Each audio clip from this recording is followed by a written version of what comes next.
तो क्या अंतर है, इन सारी नदियों को लेकर हम आज चलेंगे। पहला पॉइंट है हमारा हिमालय नदी सिंधु नदी तंत्र। देखिए, सिंधु नदी तंत्र है, इसको मैप में आराम से देखिए आप कि ये सिंधु नदी जो है, देखिए या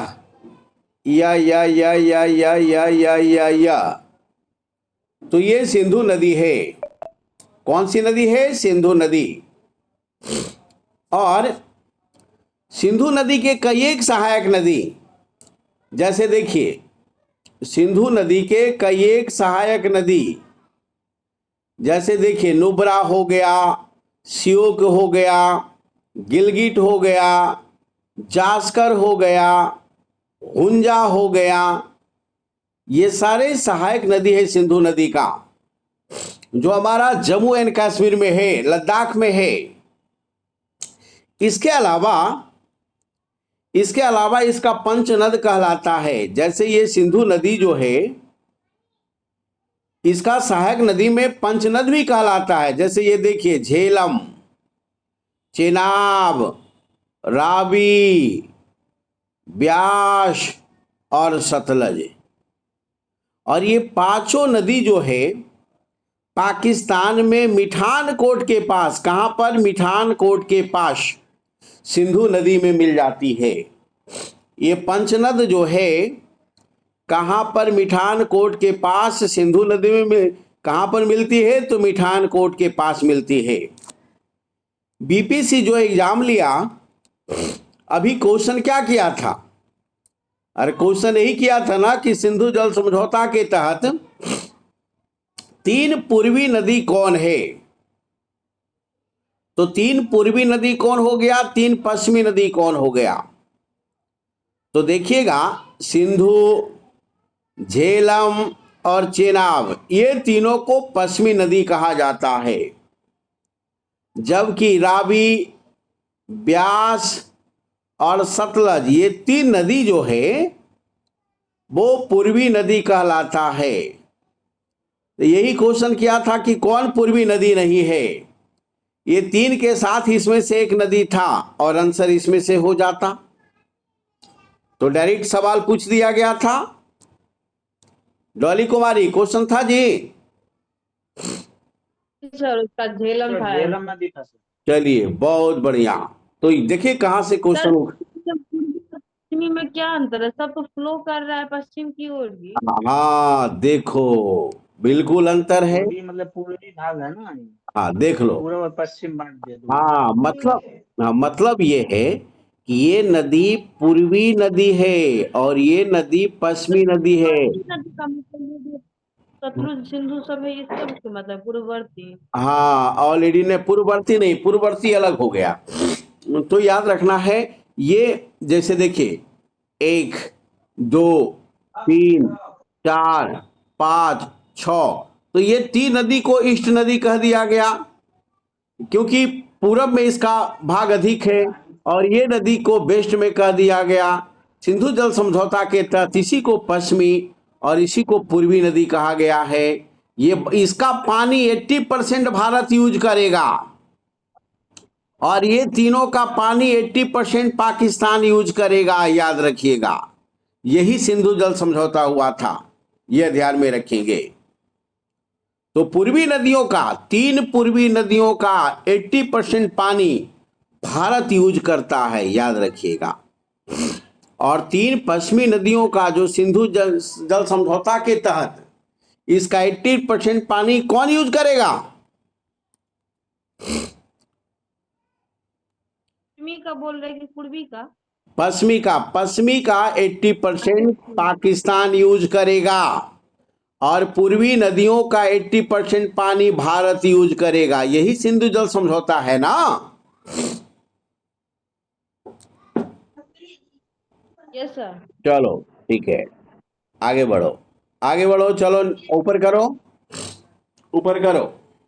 अमित कुमार, देखो अब क्वेश्चन करता है कि बूलर झील कौन सी नदी पर बहती है? बूलर झील याद रखना है। तो बूलर झील किस नदी पर बहती है बताइए?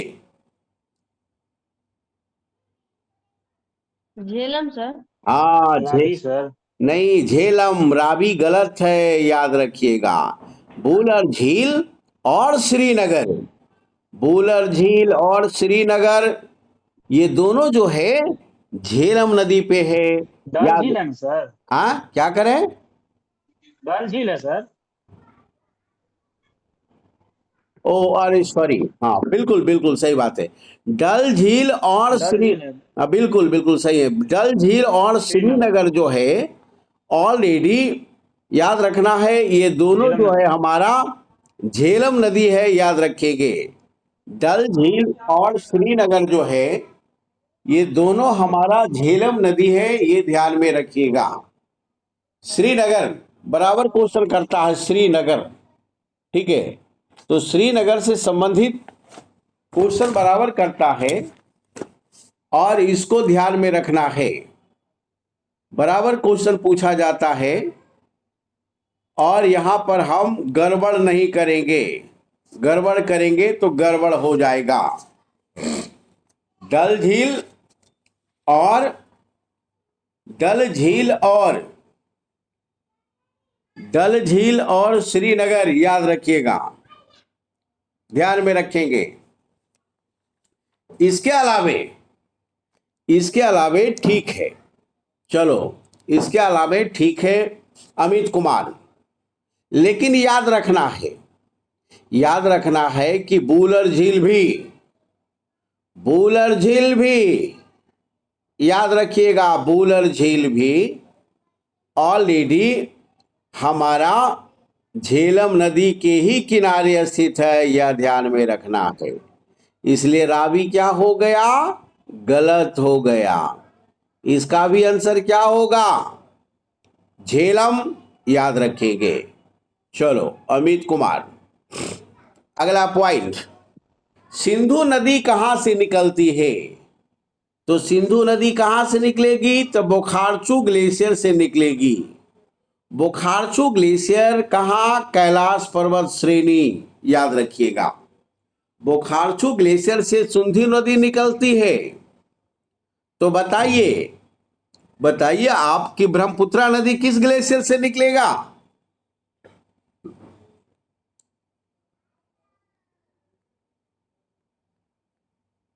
चेमांगडुंग सर। चेमांगडुंग। चेमा युंगडुंग, याद रखना है।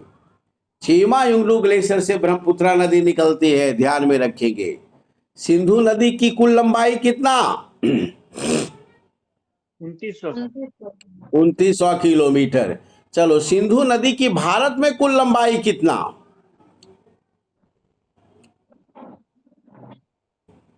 1114 किलोमीटर। कितना? 1114 किलोमीटर, याद रखिएगा।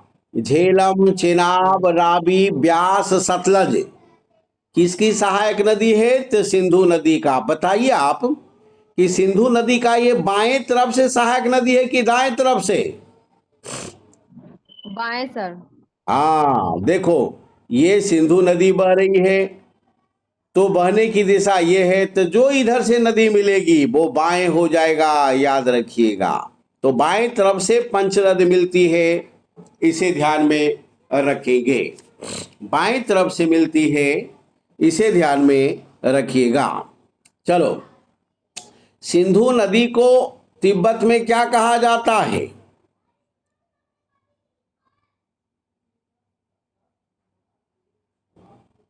क्या बोला जाता है जी?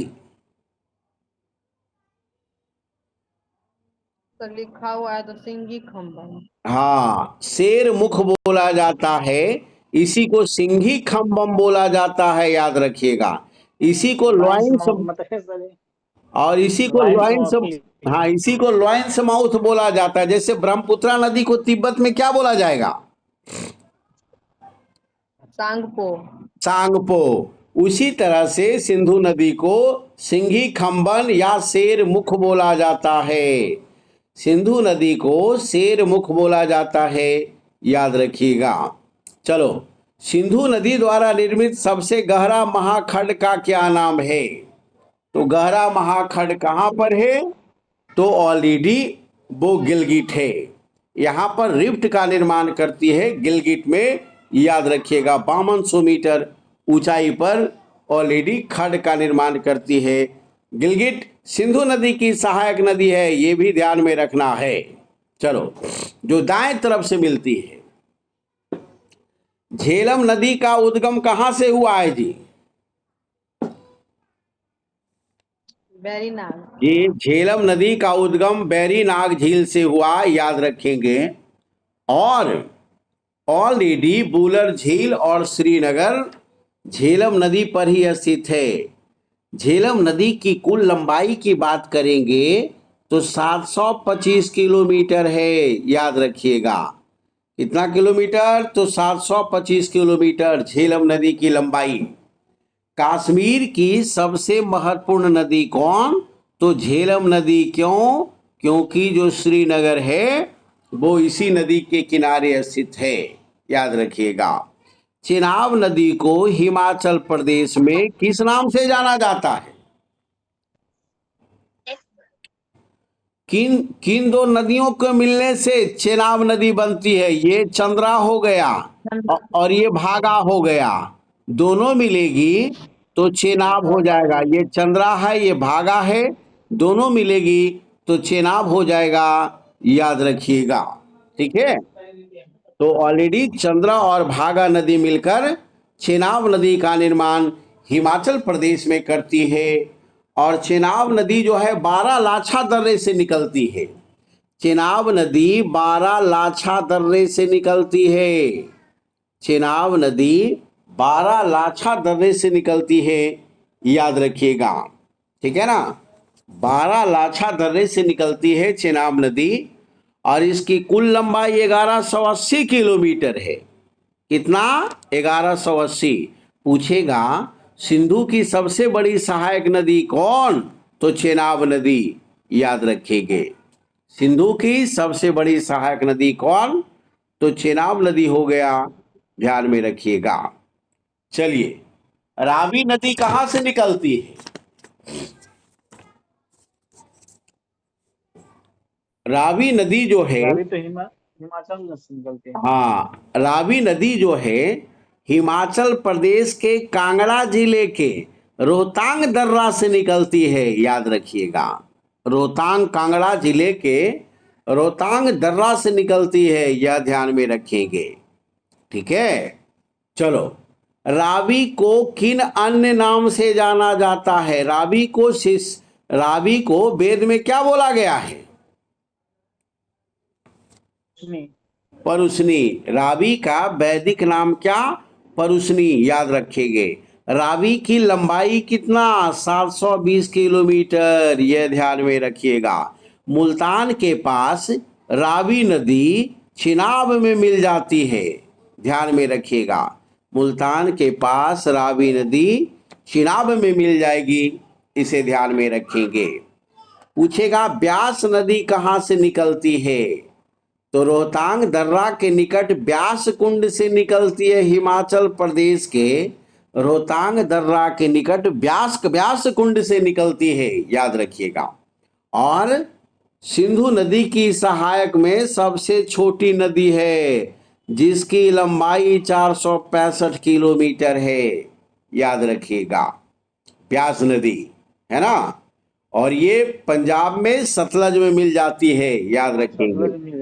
हाँ, ब्यास का वैदिक नाम क्या है? बोलिए। बिपाशा सर। बिपाशा वसु को याद रखेंगे, ये नाम याद रहेगा। चलो, सतलज। हाँ, सतलज नदी कहां से निकलती है? सतलज नदी कहां से निकलेगी? राकसताल झील से। राकसताल झील, नॉट मानसरोवर झील। राकसताल झील के पास राकसताल। हाँ, देखिए, राकसताल झील के पास एक ग्लेशियर है, उसका क्या नाम है? कौन बताएगा?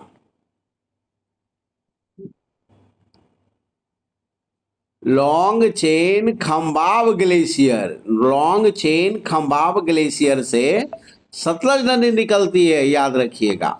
देखिए, देखिए सिंधु नदी ऐसे निकलेगी बोखारचू ग्लेशियर से, सतलज नदी ऐसे निकलेगी लॉन्ग चेन खंबाब ग्लेशियर से, और चेमा युंगडुंग ग्लेशियर से ब्रह्मपुत्रा नदी निकलेगी। और ये तीनों नदी ट्रांस हिमालय नदी है, हिमालय के पार से निकलने वाली नदी। तीन नदी SSB, सिंधु सतलज ब्रह्मपुत्रा, याद रखेंगे SSB, सिंधु सतलज ब्रह्मपुत्रा, याद रखिएगा। तो सतलज नदी कौन सा ग्लेशियर से? तो लॉन्ग चेन खंबाब ग्लेशियर से।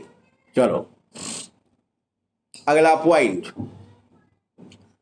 देखो, किस नदी का उद्गम स्थल भारत में नहीं है? बताओ जी, अभी बताए हैं। सतलज सर। हाँ, सतलज क्या हो गया? ट्रांस हिमालय नदी हो गया। सिंधु क्या हो गया? ट्रांस हिमालय नदी हो गया। ब्रह्मपुत्रा क्या हो गया? ट्रांस हिमालय हो गया। तीनों तिब्बत से निकलेगा, है ना। IAS 2009 का क्वेश्चन है, याद रखिएगा। PCS में भी पूछा और CGL में भी पूछा है। चलो बहुत बढ़िया। बताइए सतलज किस ग्लेशियर से निकलती है?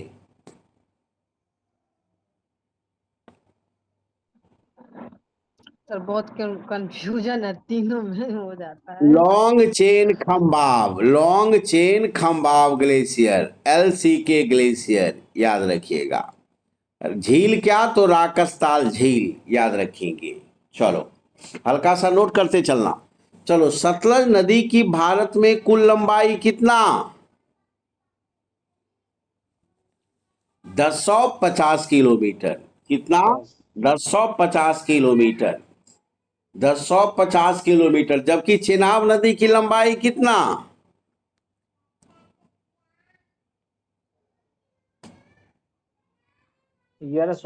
1180 किलोमीटर, याद रखिएगा। चलो आगे अगला क्वेश्चन। अगला क्वेश्चन कहता है कि सतलज नदी की भारत में कुल लंबाई कितनी? क्लियर हो गया। घाघरा नदी कहां से निकलती है?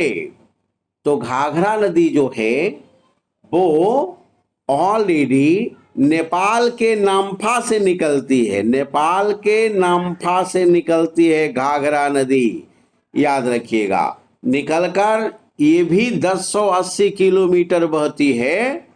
और बिहार में छपरा में गंगा नदी में आकर मिल जाती है ये घाघरा नदी, याद रखिएगा। उत्तरी बिहार के सबसे पश्चिम में मिलने वाली नदी घाघरा नदी है, गंगा में, याद रखेंगे। तो ये कहां से निकलती है? शिवालिक श्रेणी के नामफा क्षेत्र से, जो नेपाल में स्थित है, घाघरा नदी। ठीक है। चलो पूछेगा घाघरा नदी का अन्य नाम क्या है? तो इसी को पौराणिक सरस्वती कहा गया है। घाघरा नदी को पौराणिक सरस्वती कहा गया है, याद रखिएगा। और इसके सहायक नदियों में राप्ती नदी और शारदा नदी, राप्ती नदी और शारदा नदी दोनों सहायक है किसका? तो घाघरा का। चलो आगे ऊपर करो।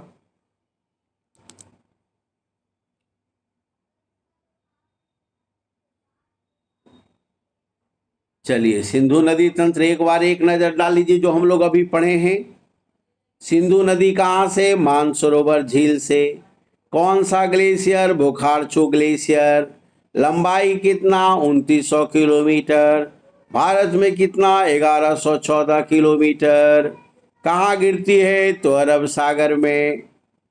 और इसके सहायक नदी कौन? श्योक, सिंगार, गिलगिट, सतलज, चेनाब, रावी, ब्यास, झेलम, द्रास, गोमुल, काबुल, ये सब अफगानिस्तान में भी पड़ता है, याद रखिएगा। चलो सतलज नदी कहाँ से निकलती है जी? तो मानसरोवर झील के निकट राकसताल झील के निकट लॉन्ग चेन खंबाब ग्लेशियर से। भारत में इसकी लंबाई कितना? 1050 किलोमीटर। मुहाना कहाँ? तो चेनाब नदी में जाकर मिल जाएगी। और सतलज नदी चेनाब नदी में मिलकर सीधे सिंधु में मिल जाती है ना। ब्यास, स्पीति, बसपा, ये सारा जो है इसके सहायक नदी है। चेनाब, चंद्रा और भागा मिलने से बनती है, याद रखिएगा। और इसकी लंबाई 1180 किलोमीटर है। और ऑलरेडी ये किस नदी में मिल जाती है? सतलज नदी में जाकर झेलम, रावी और तवी इसका सहायक नदी है। रावी नदी कहाँ से? तो रोहतांग दर्रा से, हिमाचल प्रदेश के कांगड़ा जिले से, लंबाई 725 किलोमीटर। ब्यास नदी कहाँ? रोहतांग दर्रा के ब्यास कुंड से निकलती है, लंबाई इसका 465 से 470 किलोमीटर है, याद रखिएगा। झेलम नदी कहाँ? शेषनाग झील, पीर पंजाल से 724 किलोमीटर, 725 किलोमीटर, याद रखिएगा।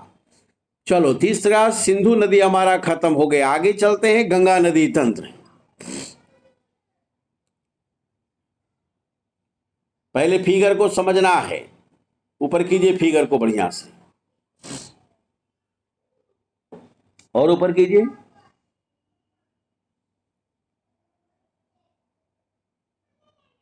हाँ, सब बड़ा कीजिए। देखो, ये भागीरथी नदी है और ये अलकनंदा है। दोनों आकर मिलती है कहां पर? देव प्रयाग। देखो, सिंधु से एक क्वेश्चन लड़ गया और गंगा से भी एक क्वेश्चन लड़ गया। 2 क्वेश्चन तो अभी से लड़ गया। क्या रे डोली कुमारी? जी सर। हाँ, दोनों क्वेश्चन डायरेक्ट पूछा हुआ है, याद रखिएगा। तो देखो, तो ये क्या है? ये भागीरथी हो गया, ये अलकनंदा हो गया, दोनों मिलेगा देव प्रयाग में। इसके पहले देखिए पंच प्रयाग का निर्माण करती है। जैसे ये अलकनंदा हो गई तो ये क्या है? ये है धौली गंगा, ये क्या है? नंद प्रयाग, ये क्या है? पिंडार, और ये क्या है? रुद्र प्रयाग, ये क्या है? मंदाकिनी। तो ये 5 नदी पंच प्रयाग का निर्माण करती है। जैसे देखिएगा, ये क्या हो गया? विष्णु प्रयाग हो गया, ये हो गया नंद प्रयाग हो गया, ये हो गया कर्ण प्रयाग, ये हो गया रुद्र प्रयाग, और ये हो गया देव प्रयाग। जब 2 नदी मिल रही है एक जगह, उसको प्रयाग हम बोल रहे हैं। और पंच प्रयाग का निर्माण करती है अलकनंदा नदी, याद रखेंगे। चलो, तो इस प्रकार से पंच प्रयाग निर्माण करते हरिद्वार के पास मैदान में उतरती है और गंगा कहलाती है। और ऐसे ऐसे ऐसे ऐसे बहते, ऐसे ऐसे ऐसे ऐसे बहती हुई बंगाल की खाड़ी में जाकर गिर जाती है। अब इसके देखो, गंगा की सहायक नदी राम गंगा हो गया, घाघरा हो गया, और घाघरा की सहायक राप्ती शारदा हो गया, गंडक हो गया, बूढ़ी गंडक हो गया ऑलरेडी। और क्या हो गया जी? और हो गया आपको बागमती हो गया, और क्या? कोसी हो गया, महानंदा हो गया। इधर करेंगे तो मेन नदी जमुना, और जमुना की सहायक नदी क्या? चंबल हो गया, सिंध हो गया, बेतवा हो गया, केन हो गया। इसके अलावे सोन नदी हो गई। और इसके अलावे क्या हो गया? इसके अलावे जो नदी हमारा है वो ऑलरेडी पुनपुन हो गया जी, फल्गु हो गया, दामोदर हो गया। ये सारी नदी जो है गंगा की सहायक नदी है, याद रखिएगा। चलो ऊपर कीजिए, अब इसे क्वेश्चन लीजिए।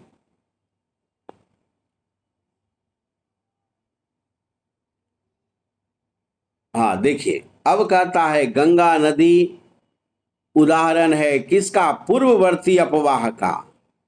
पूर्ववर्ती अपवाह का उदाहरण है। पूर्ववर्ती का मतलब हो गया ऑलरेडी जो हिमालय है वो आपका हिमालय से पूर्व ऑलरेडी इन सारे नदियों का अस्तित्व रहा है, याद रखना है। इसको हम क्या बोलते हैं? हिमालय का जब पूर्ण निर्माण हुआ उससे पहले, तो इसको क्या बोलते हैं? पूर्ववर्ती नदी। और ये सारी नदी जो है पूर्व की ओर बंगाल की खाड़ी में भी गिरती है, याद रखिएगा। चलिए, सुंदरबन डेल्टा का निर्माण करने वाली नदी कौन? तो गंगा ब्रह्मपुत्रा। देखो इधर से ये गंगा हो गया, और ये ब्रह्मपुत्रा हो गई। यहीं पर डेल्टा का निर्माण होता है कहाँ, तो बांग्लादेश में। ये जानी जाती है पद्मा के नाम से और ये जाना जाता है जमुना के नाम से, दोनों मिलकर मेघना। और यहीं पर 10,000 वर्ग किलोमीटर में ऑलरेडी हमारा सुंदरबन डेल्टा का विश्व का सबसे बड़ा डेल्टा, याद रखिएगा। चलो नेक्स्ट, गंगा की जलोढ़ मृदा की गहराई कितना, तो 6,000 मीटर है। अगला पॉइंट, मंदाकिनी नदी किस जल प्रवाह या मुख्य नदी से संबंधित है, तो अभी हमने क्या बताया, ये मंदाकिनी है, ये अलकनंदा है, दोनों मिलेगी कहाँ, तो रुद्रप्रयाग। तो किस नदी में आकर मिली, तो अलकनंदा में। तो आंसर क्या हो जाएगा, अलकनंदा।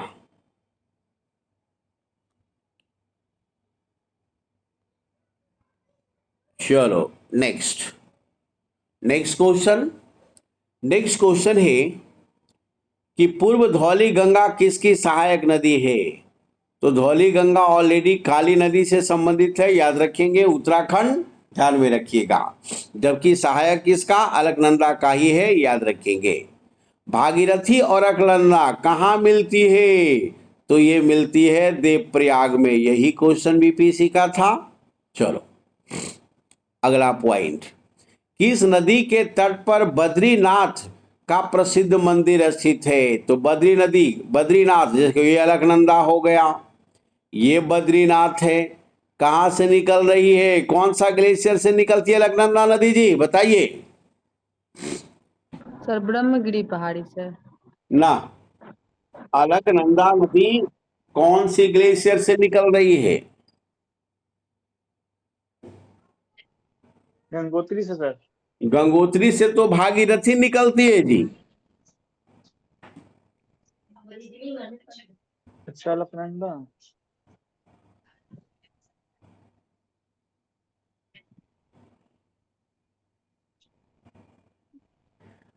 अलकनंदा नदी कौन सी ग्लेशियर से निकल रही है,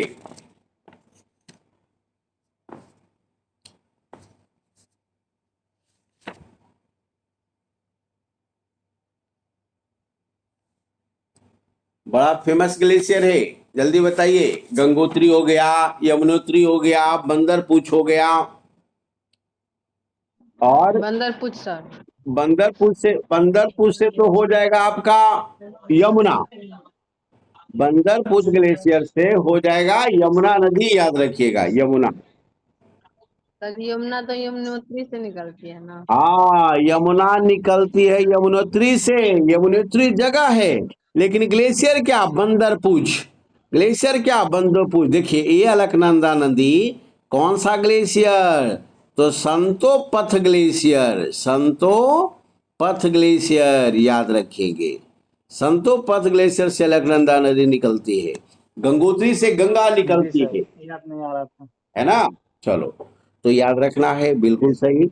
हाँ चलो, गंगा नदी एकमात्र सहायक नदी जिसका मैदान उद्गम में है, याद रखिएगा। देखिए ये गंगा हो गया, तो ये क्या हो गया, ये रामगिरी हो गया, और ऑलरेडी रामगंगा हो गया, और क्या हो गया, गोमती हो गया, घाघरा हो गई, गंडक, बूढ़ी गंडक, कोसी और महानंदा। ये सारे नदी पहाड़ी से निकलती है, मात्र एक नदी को छोड़कर, ये गोमती नदी है जो मैदानी इलाका पीलीभीत से निकलती है, यूपी से, याद रखिएगा। ठीक है, तो एक ही नदी मैदानी से निकलती है, बाकी सब पहाड़ी से निकल रही है। विभिन्न प्रकार के श्रेणियां से, अन्नपूर्णा श्रेणी हो गया, महाभारत श्रेणी हो गया, दार्जिलिंग पहाड़ी हो गया, सप्तकोशी हो गया, लेकिन एक ही नदी मात्र मैदान से निकलती है, उद्गम है, जिसका नाम गोमती है ना। लखनऊ किस नदी के किनारे, गोमती से। गोमती। आगे बढ़ो, ऊपर करो जी।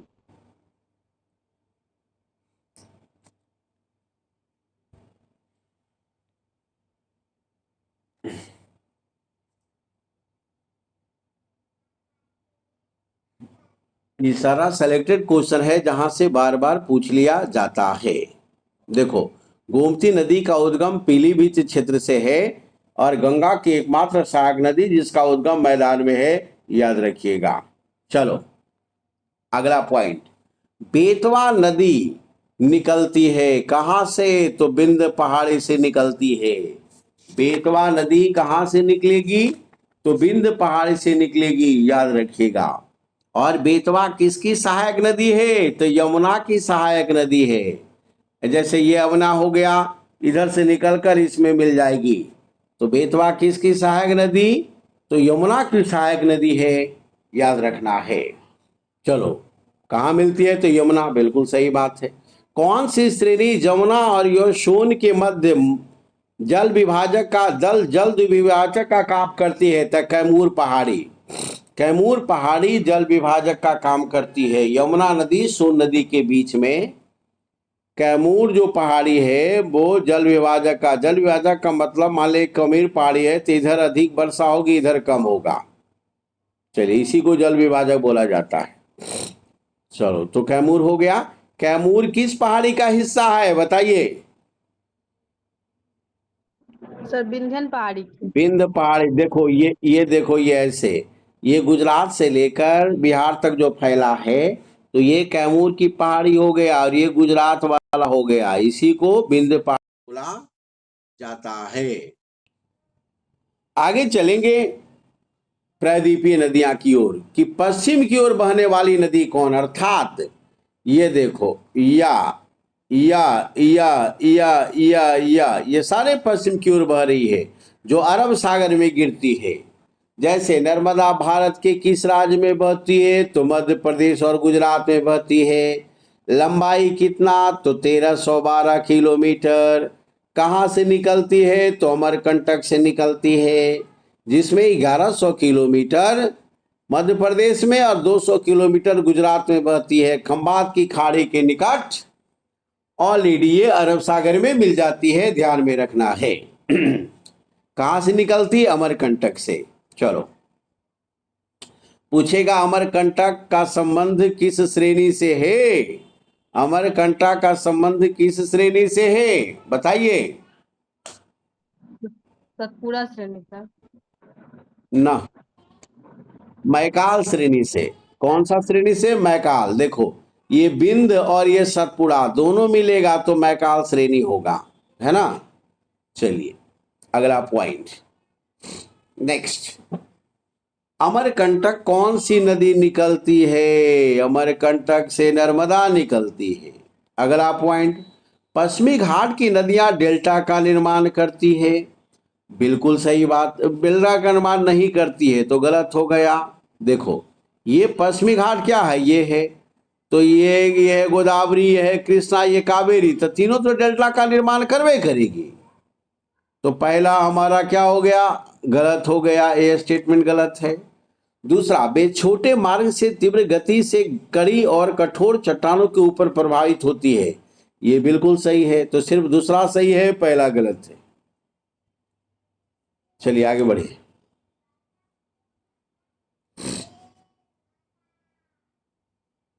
इसका आंसर गलत है, ये दोनों सही नहीं है ना। ये सिर्फ ऑलरेडी बी सही है, याद रखिएगा, बी सही है, ये गलत है। नेक्स्ट, आगे बढ़िए, क्लियर है ये।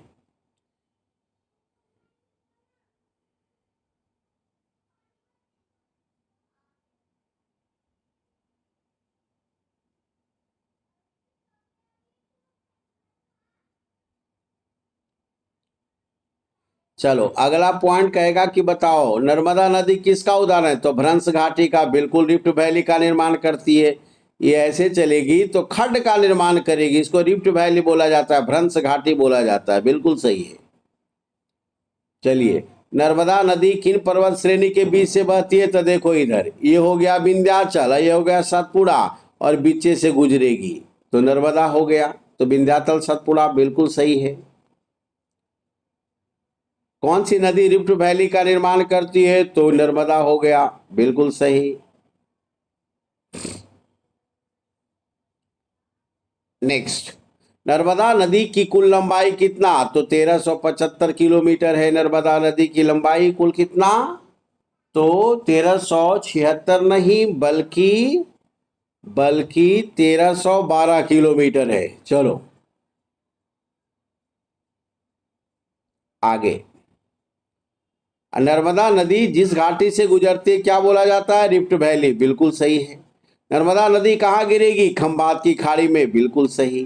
ताप्ती नदी कहाँ से निकलेगी? तो मध्य प्रदेश के बैतूल जिले से, याद रखिएगा, सतपुड़ा श्रेणी से निकलती है। चलो, बिल्कुल सही है। लंबाई कितना? तो 724 किलोमीटर, बिल्कुल सही। ये भी रिफ्ट वैली से होकर गुजरेगी, बिल्कुल सही। निमुहाना कहाँ? सूरत के निकट खंभात की खाड़ी में गिरेगी, बिल्कुल सही। शरावती नदी किसकी सहायक नदी है ऑलरेडी? तो याद रखना है शरावती। शरावती ऑलरेडी कहाँ से निकलती है? तो शिमोगा डिस्ट्रिक्ट कर्नाटक से निकलती है, याद रखिएगा। चलो, गरसोप्पा जलप्रपात किस नदी पर? शरावती नदी पर। शरावती नदी किस नदी की सहायक नदी है जी? जल्दी से बताइए।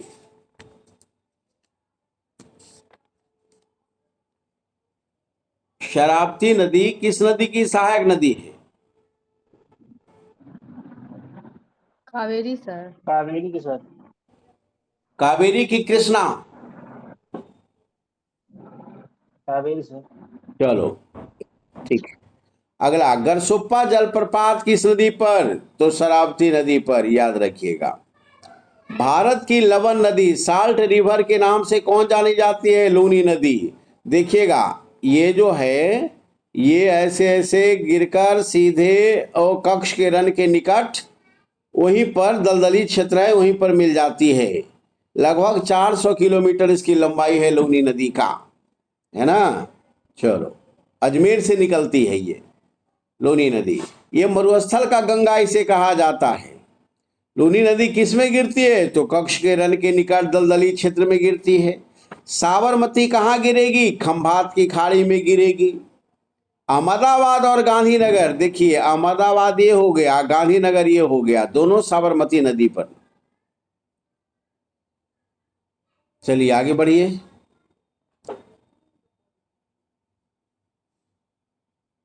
चलिए, हाँ, देखिए, बनास नदी कहाँ गिरती है? तो बनास नदी जो है, ये सहायक नदी किसका है? चंबल का, ये गलत हो गया। माही नदी कहाँ गिरेगी? तो खंभात की खाड़ी में, बिल्कुल सही है। पश्चिम की ओर बहने वाली नदियां डेल्टा का निर्माण नहीं करेगी, एस्चुरी का निर्माण करेगी। एस्चुरी का मतलब कोई भी नदी डायरेक्ट समुद्र में गिर जाए, मिलने के पहले बिखरे नहीं, पसरे नहीं, उसको हम एस्चुरी बोलते हैं। और जो नदियां मिलने के पहले पसर जाए, बिखर जाए, उसको हम डेल्टा बोलते हैं। अब आइए, बंगाल की खाड़ी में गिरने वाली नदी, यानी पूर्व की ओर बहने वाली नदी, यानी इधर की ओर बहने वाली नदी। चलो आगे बढ़ो ऊपर।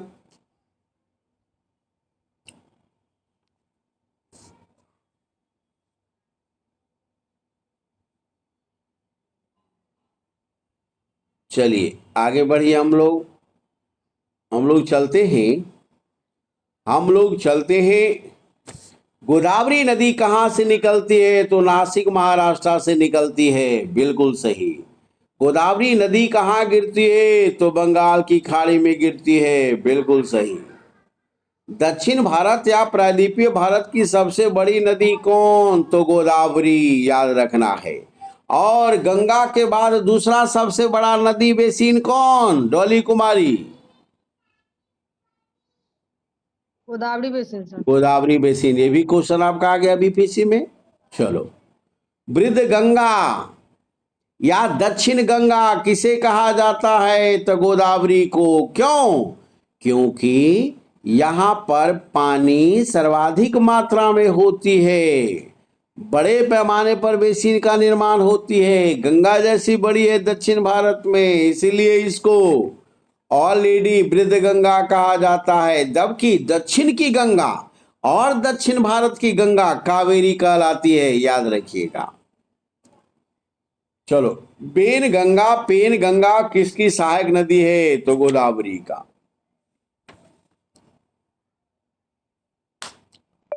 पेन गंगा हो गया, प्राणहिता हो गया, बरदा हो गया, ये सारे जो है ऑलरेडी सहायक नदी है गोदावरी की, याद रखिएगा। चलो नेक्स्ट। कावेरी कहां से निकलती है? तो कर्नाटक के ब्रह्मगिरी पहाड़ी से। डॉली कुमारी, कर्नाटक के ब्रह्मगिरी पहाड़ी से आ गया कावेरी नदी, है ना। चलो, कावेरी नदी कहाँ गिरेगी? तो बंगाल की खाड़ी में गिरेगी। कावेरी नदी जल विवाद किससे संबंधित है? तो कर्नाटक तमिलनाडु से, लेकिन केरल आंध्र प्रदेश भी अप्रत्यक्ष रूप से शामिल है, याद रखिएगा।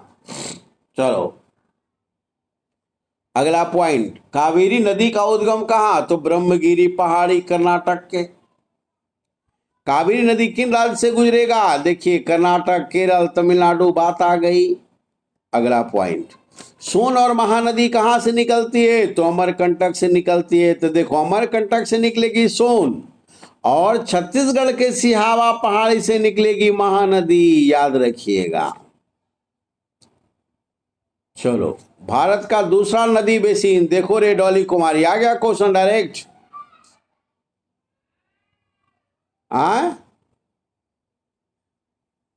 जी सर। मैंने इस चैप्टर से 3 क्वेश्चन लड़ा है बीपीएससी में, यही सोच लो, 3 क्वेश्चन। अगला लेकिन पॉइंट, सर उसमें डायरेक्ट क्वेश्चन नहीं था सर, स्टेटमेंट था, तो उसमें 3-4 स्टेटमेंट में से हाँ कौन सही है ऐसा। तो फैक्ट तेरे पास रहेगा तब ना बनाओगी। जी सर। चलो अगला पॉइंट, दक्षिण भारत की गंगा किसे? तो कावेरी। दक्षिण की गंगा किसे? तो कावेरी। दक्षुच्छे दक्षिण गंगा किसे? तो गोदावरी। वृद्ध गंगा किसे? तो गोदावरी। चलो, कृष्णा नदी कहां से निकलती है? तो महाबलेश्वर से निकलती है। ये पश्चिमी घाट से निकलती है, और निकलेगी तो डेल्टा बनाएगी ना जी। जी सर, क्योंकि पूरब में बहती है ना सर। यही तो था स्टेटमेंट में, जो गलत था आंसर। चलो, कृष्णा नदी कहाँ गिरती है? बंगाल की खाड़ी। लंबाई कितना? 1400 किलोमीटर हो गया। पेन्नार बेसिन कहाँ है? कृष्णा कावेरी के बीच में। कहाँ गिरेगी? तो बंगाल की खाड़ी में। महानदी कहाँ से निकलती है? तो अभी मैं बताया, छत्तीसगढ़ के सिहावा पहाड़ी से निकलती है। महानदी कहाँ गिरेगी? तो बंगाल की खाड़ी में। महानदी की लंबाई कितना? तो 851 किलोमीटर।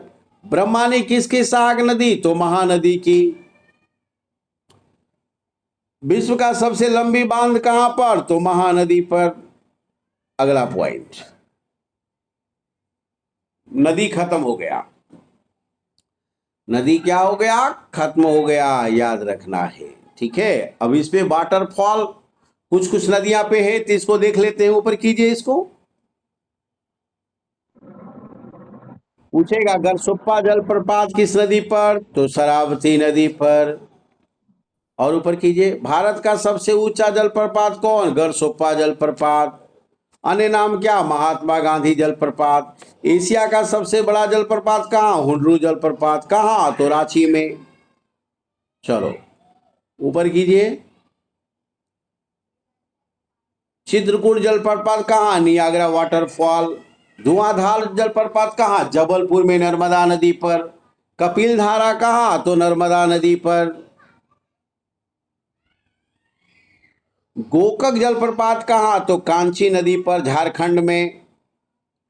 गौतम धारा जोन्हा जलप्रपात कहाँ? रारू नदी, झारखंड में। एना जलप्रपात कहाँ? एना नदी, महाबलेश्वर, महाराष्ट्र में। पाइकारा जलप्रपात कहाँ? पाइकारा नदी, ऑलरेडी साउथ इंडिया। चलो, तो इस प्रकार से हमारा नदी सिस्टम खत्म हो गया। आज हमने नदी लिया था, इसको बार बार देखिएगा, और ऑलरेडी इसको बार बार देखेंगे और इसको डर जाएंगे, यहां से नदी से फालतू नहीं आता है। हाँ बोलिए, क्या बोल रहे थे अमित? चित्रकूट जल प्रताप सर। क्या बोल रहे हैं?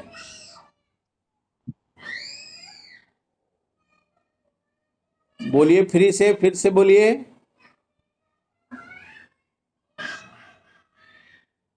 प्रियांशु, चित्रकूट सर, चित्रकूट। हाँ देखिए, चित्रकूट। जल। Yes sir. हाँ ऊपर किया जाए, चित्रकूट ऊपर बोलिए, ऊपर कीजिए चित्रकूट। चित्रकूट को थोड़ा सा ऊपर कीजिए अमित। हाँ देखिए, चित्रकूट जलप्रपात जो है ऑलरेडी नियाग्रा वाटरफॉल पर है, याद रखना है। ये हमारा साउथ इंडिया में पड़ता है, महाराष्ट्र, याद रखिए, कर्नाटक के बॉर्डर पर। चलिए चलिए, आवाज आ रही है प्रियांशु? Yes sir. चलिए, अपने टीम को सारे को मोटिवेट कीजिए जुड़ने के लिए रात में, समझ गए ना?